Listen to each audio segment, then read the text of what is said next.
What is up, guys? Moon here, aka Ethan Dammer, for a new episode of Seduce Me the Otome, episode 3, and today we just exited the funeral for, Isabel Anderson's, granddad, and she got left the will to, in his will, she left us his mansion, and your dad was salty about it, and they did a flashback, and yeah, so we just got in the car.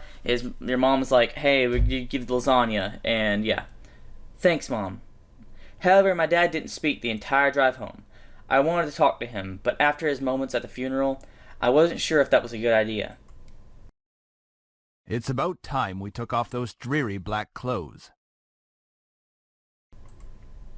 Gathering my courage, I decided then that it was time to talk. Dad, could I ask you something? Go ahead. Why do you want me to move into the estate so soon? I thought I made that rather clear. The college near your grandfather's house is well known for its business program. You are planning to major in business, yes? ... Right after you graduate from high school, you'll just live there and can easily commute to and from school. It's a perfect fit for you.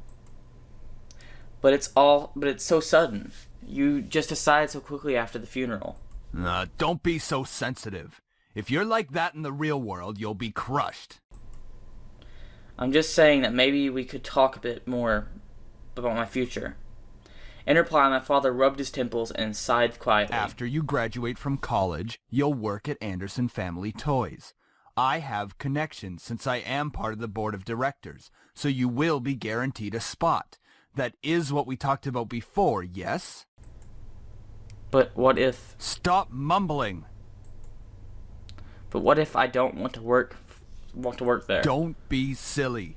It's the family company. Our company. I'm not just going to hand it over to some incompetent vice chairman. He came closer to me. His face softened. Look, this is all for the best, okay? You may not know it right now, but you will appreciate it later. For some reason, when I heard him say that, something snapped in me. I wasn't exactly sure what it was, but it made me feel so angry. Do you even care that grandfather passed away? Of course I do. Well, everything seems fine and dandy to you. Things couldn't be better. Excuse me? I don't like your tone, young lady. Excuse me? I don't like your tone, young lady. It's like nothing happened at all. Like you just ignored the fact that he's no longer here. Do not raise your voice at me. I'm talking in the same tone, bruh. Okay? What did he ever do to you to deserve this? My father, his face hardened, crossed his arms, and erupted in angry laughter. Ha! You sure place him upon a pedestal, like he's some kind of venerated god or something. It makes me sick. So much drama. Is that it? You are happy seeing grandfather dead? While everyone was grieving, you were holding yourself back from laughing in everyone's faces. Did you feel just a bit happier seeing him lie in the graveyard? A flash of rage crossed his face, and he whipped back with the back of his hand across my cheek. Ouch, man. You don't know anything! Running your mouth like somehow you know everything that went on, when you're just a little girl that doesn't know how to keep her mouth shut! You did not know my father! You did not know what he was capable of! Is everything all right? What happened? Nothing. I'm not hungry. I think I'll just go upstairs. Honey, wait! I quickly turned and ran up the stairs to my room, slamming the door behind me. My breath came in short pants, and for a while I just leaned against the door of my bedroom, eventually sliding down to sit against it. How did things become like this? My cheek still throbbed and tentatively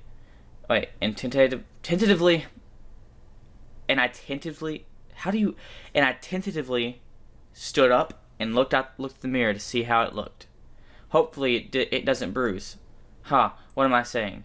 Tears formed in the corners of my eyes, but I blinked them back rapidly. I couldn't cry for the second time today. I had to be stronger than this. Are you all right? Your father told me nothing happened, but you know your father. I'm fine. I just lost my appetite. The lasagna's done, though. And I don't want you skipping any meals. Are you sure? Yeah, don't worry about me, Mom. Fuck, why did I stutter there? Don't worry about me, Mom. I'll come downstairs later to eat. You're not telling me the whole story. I just don't want to eat right now. Please, dear. Tell me what's going on. I wish you would tell me why you're being like this. I wanted to tell her. A part of me was screaming to tell her what Dad had done. At the same time, I knew she couldn't fix anything. Besides, I was moving out regardless. I remained silent, letting the event remain in the past. Well, I'll leave your food on the table if you want to eat it later. Finally, Mom left me alone. It was strange to think that she was only a few inches away from me, only separated by a single wooden door. I really didn't know what to do. I needed to do something, anything, to get my mind off of what just happened. Anything would be better than thinking anymore about the pain still radiating from my cheek. I was going to move into my grandfather's house tomorrow. I should probably pack my stuff so I would be prepared tomorrow. So I would be prepared for tomorrow. Yeah, that was a good idea. I should start packing. I opened the closet, rummaging around for a while before I finally found 2 large bags. Pulling them out into the floor of my room, I then began to empty my drawers and cabinets so that I could bring all my things with me. I didn't have much to bring, other than just clothes and some toiletries. It was kind of bizarre that I didn't have many personal belongings. It wasn't like my luggage was completely devoid of them, but I certainly didn't have many things in my room that I would miss if I suddenly left the house. I shook my head to rid myself of those thoughts. If it were going to be my new home, it would have to feel like it. One way or another, I was going to make it my home. Just as I was packing my things, my cell phone began ringing and vibrating in my pocket. Man, this is such a great jam. That's such a good saying. I hope that's not copyright. I slid my phone out of my pocket and answered it, while slowly easing myself into my bed. Who could possibly be calling? Hey, Oh, your Anderson, pals. you there? Is everything alright? We were worried about you, so we decided to call. Do. Hello? Hello? I'm really glad you guys called. My voice managed to come out, though it was only a whisper. What happened? Are you okay? Well, I slowly began to tell them about the funeral that afternoon. A small silence followed when I was done recounting what happened, and to my relief, Naomi finally spoke up. I can't begin to imagine how you must be feeling right now. I'm so sorry. No, it's okay. My dad isn't in a good mood, so could we just keep talking on the phone like this? Of course! We'd stay on the phone until the crack of dawn. Right, Suzu? Yeah. We're always here if you need us. After all, we wouldn't be the awesome triple threat trio without you, right? Yeah. Triple threat trio? That sounds like the name of a gang. Yeah, I mean, we're all taking on the world together.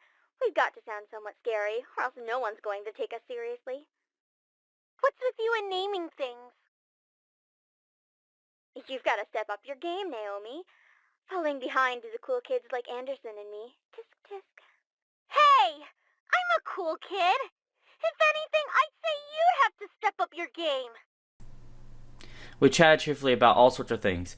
Very soon I had forgotten about the events that day, and was engaged in a conversation about Naomi's favorite TV show, some program called Herlock. I want to die. We all agreed that the actor playing the titular character certainly had a very distinctive look about him, with the long overcoat and scarf wrapped around his neck. We had many disagreements about who we thought was the coolest character.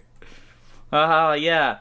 He was really high. He has really high cheekbones, and his eyes are pretty. Though I do have to say I prefer Jetson. Please kill me, Johnson. And as a bonus, his actor is just so sassy. I looked at the clock hanging on the wall and realized how late it was. Whoa, it's already 1 a.m. Sorry I was keeping you guys up so late. I think I'm gonna hit the hay for tonight. See you guys at school tomorrow. I should probably shower and go to bed. I can't believe I stayed up this late, just talking to my friends. But it was really nice. Well, to the bathroom I go. I took a relaxing shower, and nothing beat hot water, and the feeling of being clean after drying myself. I promptly dressed in my pajamas and crawled into bed.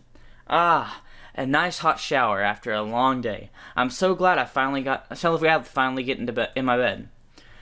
It had been a really long day. It had been a really long day. I knew that I was wishing for something to change back in class, but I certainly wasn't expecting any of the things that happened today. And I have to go back to school tomorrow. Ugh.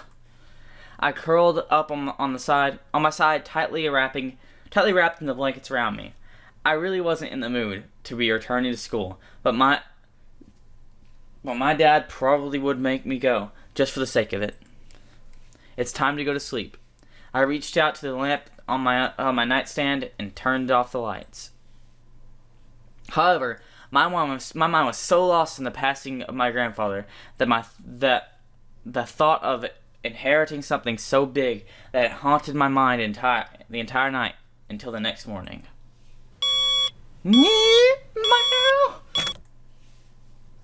I shook my head to try to clear the sleepiness out of me, to no avail. I really didn't get any sleep last night. It's already time to wake up. Wait, school. As soon as I realized I had to go to school, I slid out of bed, looked at the vanity mirror. That's a relief. Luckily, there was barely a bruise on my cheek. You had to squint to actually see it. I doubted anyone would actually notice it unless I leaned really close. Breathing out a sigh, I dressed, took my backpack, and caught the bus to go to school. It wasn't even hours before everyone heard of the news. I was approached by the school, giving condolences for my loss. However, that wasn't what shocked my friends. Wait, so you have the whole Anderson house to yourself? Lucky as hell, hell, man. Lucky as hell, man. Lucky as hell. Quit being so sensitive, Naomi.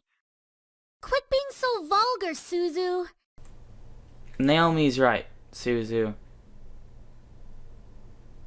Wait, Suzu's right, Naomi. Of course you would side with her. Ha! See? At least she knows how to have fun. I know how to have fun. You don't need to be wild to have fun.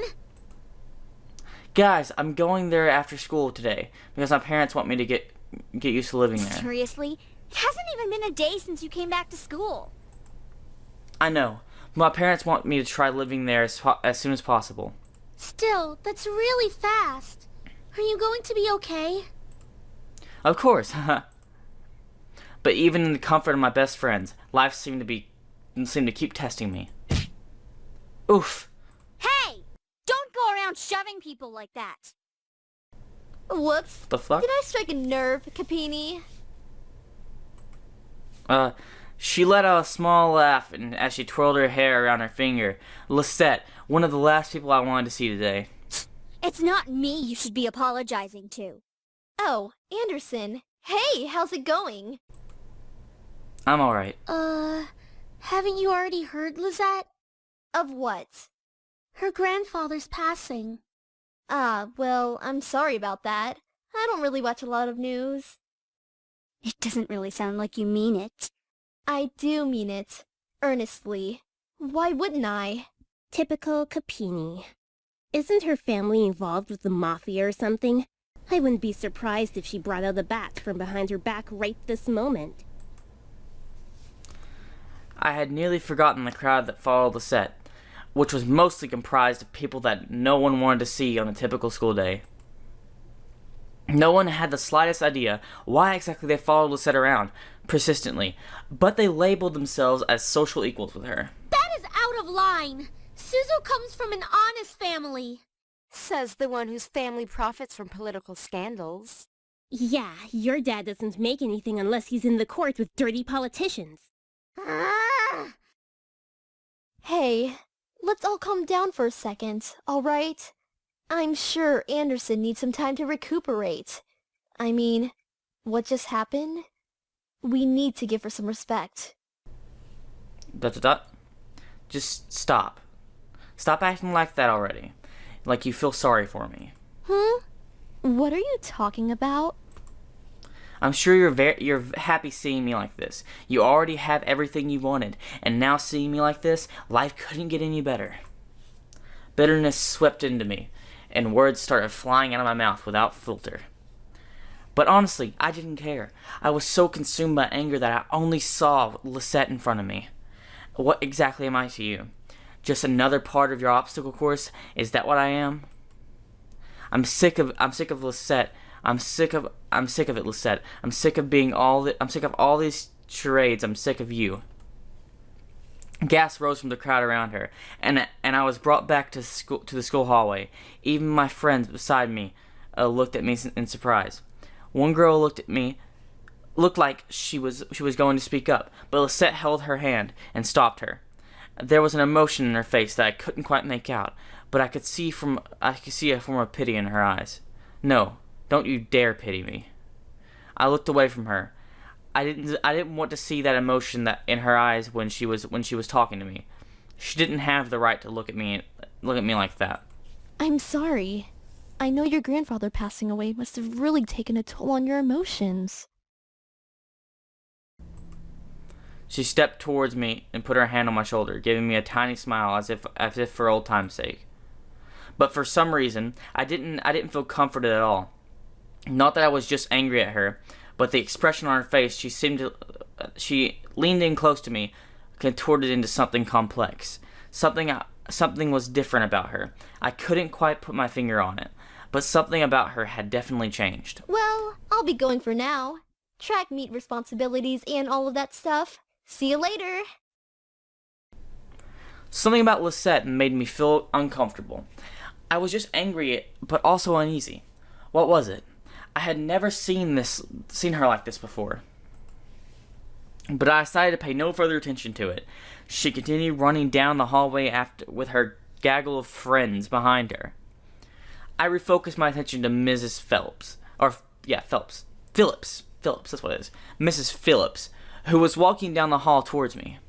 Is everything all right, girls? Nothing we couldn't handle, Mrs. P. Just a bunch of snobs. Suzu, hush! It was nothing, Mrs. Phillips. I see. Well, Miss Anderson, please accept my condolences for your loss. Thank you, Mrs. Phillips. Your grandfather was a good man. He really upheld the philanthropy of his company's policies, and the money that went towards charity, too. I know. He was amazing. I really looked up to him, and I want to be as good as he was. Well, I know that you'll be as great as your grandfather. Hell yeah, she will. She'll be 10 times better than her grandfather. Would I? Would I really be better than my grandfather? Everyone seemed to have high expectations for me.